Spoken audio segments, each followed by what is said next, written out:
Miscellaneous exercise हम solve कर रहे हैं।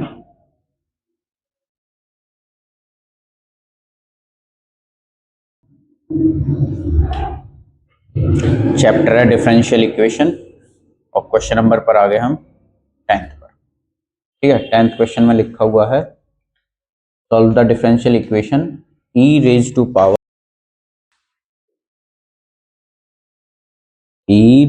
Power -2 under root x, denominator में under root x minus y upon root x bracket close dx अपॉन dy is equals 1, ये दिया हुआ है। और इसके साथ में एडिशनली बोला गया है x is not equals to 0। ये जो x नॉट इक्वल्स टू 0 बोला गया है वो इन दोनों टर्म्स को ध्यान में रख करके बोला गया है कि अगर x की वैल्यू यहाँ 0 होती है तो ये टर्म्स नॉट डिफाइन हो जाएंगी। ठीक है, तो अब इसका सॉल्यूशन करते हैं हम। तो वेरिएबल सेपरेट करने की कोशिश करें। अगर वेरिएबल सेपरेट हो जाए तो y और ये टर्म्स x के साथ मल्टीप्लिकेशन में है तो ये सेपरेट नहीं होने वाले हैं। और टर्म्स की अगर बात करें होमोजीनियस की तो यहाँ पर y की पावर 1 है और यहाँ x की पावर 1/2 है। y की पावर्स भी सेम नहीं है, y की और x की पावर हर टर्म में सेम नहीं है, इसलिए होमोजीनियस भी बनती हुई नहीं लग रही है। अब बचता है लीनियर डिफरेंशियल इक्वेशन। तो लीनियर डिफरेंशियल इक्वेशन के लिए आप dy अपॉन dx को इधर ले जाइए, ये उल्टा हो जाएगा, इधर ये होगा dy upon dx is equals ये सारी terms e raise to power -2 under root x, denominator में under root x minus y upon under root x. अब ये वाली टर्म लेफ्ट साइड ले आएंगे तो ये होगा dy upon D x plus Y upon under root x is equal e raise to power -2 under root x, denominator में under root X. इतने में कंपेयर करेंगे हम इसको dy upon D x plus P Y is equal Q, इसके साथ compare करेंगे तो p की वैल्यू यहाँ से जब y के इक्वल है तो p की वैल्यू हो जाएगी 1 upon under root x, p is equals to 1 upon root x और q इज इक्वल्स टू होगा ये सारी की सारी value e raise to power -2 root x, denominator में रूट एक्स। फिर इंटीग्रेटिंग फैक्टर कैलकुलेट करेंगे, I F is equals to e raise to power p d x और ये होगा e raise to power 1 upon root x, p की value 1 upon root x put कर देंगे।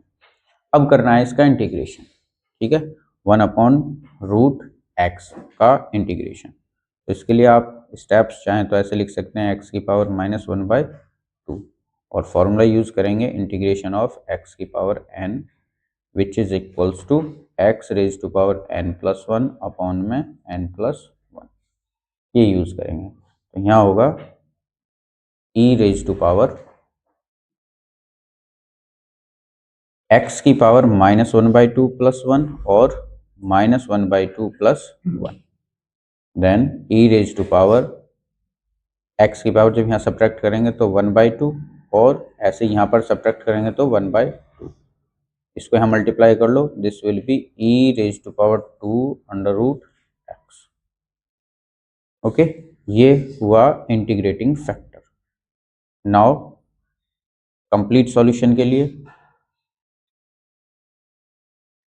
Complete solution जो होता है that is y into if is equals to integration of if into q dx plus constant।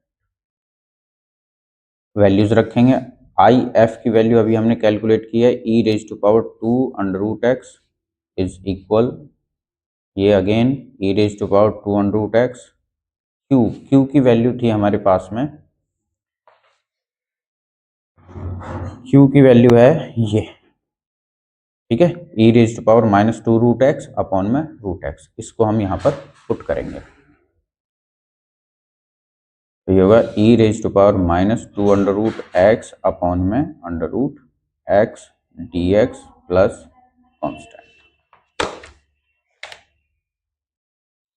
देखो ये value और ये, ठीक है, इसमें पावर पॉजिटिव है, इसमें पावर नेगेटिव है, तो इसको हम जब सॉल्व करेंगे तो पावर से, ठीक है, सेम बेस पावर्स ऐड होंगी, तो ये हो जाएगा 0, ई रेज टू पावर 0, और उसकी वैल्यू हो जाएगी 1। तो ये सॉल्व करने के बाद में हमारे पास आ गया e raise to power root x is equals integration of 1 upon under root x d x plus constant. अब हमारे पास फिर से यही है, इंटीग्रेशन अभी हमने किया था, तो इसका इंटीग्रेशन करेंगे तो कितना आएगा, 2 under root plus constant Y into E raise to power 2 under root, ठीक है। बस इसी को कंप्लीट आंसर मान लो। थोड़ा सा अगर सॉल्व करें तो ये वैल्यू इधर डिवाइड में चली जाएगी, पावर नेगेटिव हो जाएगी, तो इतना ही करना ठीक रहेगा।